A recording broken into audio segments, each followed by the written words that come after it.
ओम साईं राम। तो आज का क्लास है हमारी मैनिक्योर पेडिक्योर की।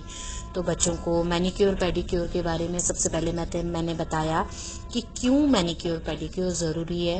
हाथ पैरों की खूबसूरती बनाए रखने के लिए मैनिक्योर पेडिक्योर बहुत ज़रूरी है।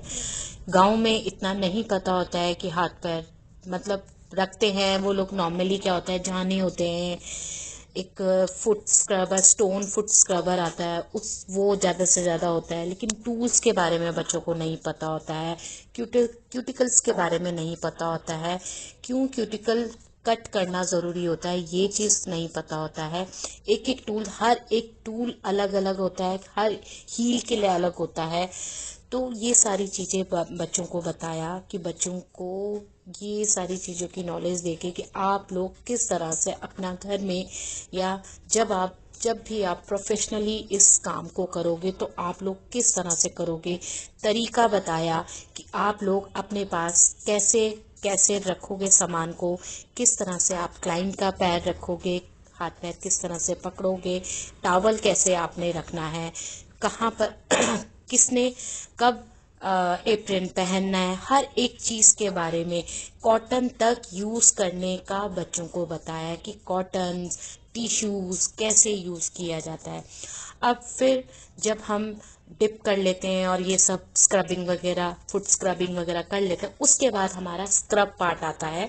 जो टूल स्क्रब करने के बाद ये स्क्रबिंग पार्ट आता है। स्क्रब की मसाज किस तरह से होनी चाहिए, ये देखिए। स्क्रब की मसाज किस तरह से करनी है। एक सीधी मसाज होती है जो नॉर्मली हम लोग घर में करते हैं, लेकिन मसाज किस तरह से गोलाई में मसाज करनी चाहिए, कैसे करनी चाहिए, कितना प्रेशर होना चाहिए, ये सारी चीज़ें। ये देखिए, एक होता है एक नॉर्मल तरीका, आप देख पा रहे होंगे, एक नॉर्मल तरीके की मसाज होती है और एक इस तरह से गोलाई में मसाज होती है।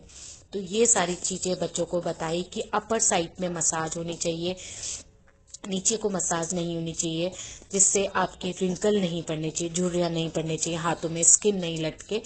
पैरों में उसी तरह से पैरों के बारे में भी बताया कि किस तरह से आप पैरों में, अगर आपका डिप सिर्फ अगर आपके पंजे ही डिप हो रहे हैं, लेकिन आपने मसाज कहाँ से करनी है, ये सारी चीज़ें बताई। कितना स्क्रब का प्रेशर होना चाहिए, कितना क्रीम में आप कितना प्रेशर पॉइंट देंगे, ये सारी चीज़ें नॉलेज दी, जिससे बच्चों को पता चला अब सब कि किस तरह से क्लीन करना है।